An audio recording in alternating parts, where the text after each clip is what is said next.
You need to think a little bit long term. I mean, since we IPO'd the company in 2001, we've been delivering a TSR compound of 15%. And this is the best performance in the spirits industry. A family controls the company. Right. So we think long term. And you know, those little short term effects of whatever, Forex or whatever, doesn't take us from our goal of actually doing some great brand building.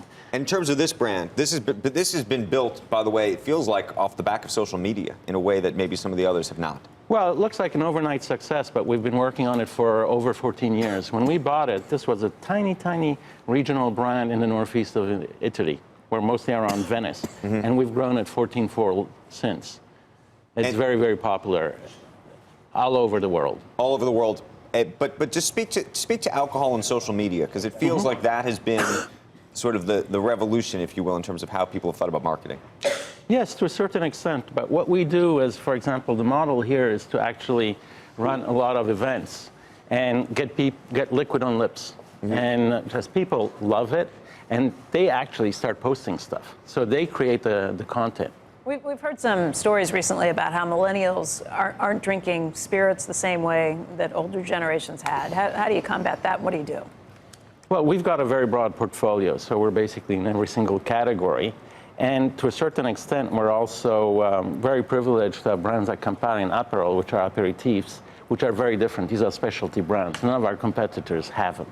And people are drinking less, but drinking better. And there are two trends. It's either, you know, the classic cocktails, which are usually heavy from an alcoholic standpoint, or these aperitifs, which are very light.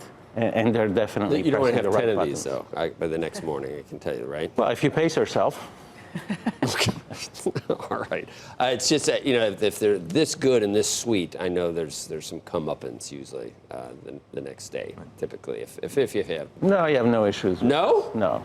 Speak to the issue of M&A and deal making. There's been a lot of consolidation in your business. Are there components of the business that you still think you want to tuck into the business? Well, we expect to generate half of our growth by M&A. And we've done 28 deals so far. I've done 14 since I'm CEO in 11 years. Our industry is extremely fragmented because if you look at it, really, the hard facts, the top 10 companies represent about 15% of global volumes and about 20% of value. So there's a lot of great brands out there which are still family-owned. How do you think about beer? Well, that's a completely different business. Completely different business. But the great thing is that beer is a source of business for this. 2/3 of the consumers drinking Aperol Spritz come from beer. Yeah. And 1/3 come from champagne, rosé, and sparkling wine. Interesting. So it's a great source of business for us.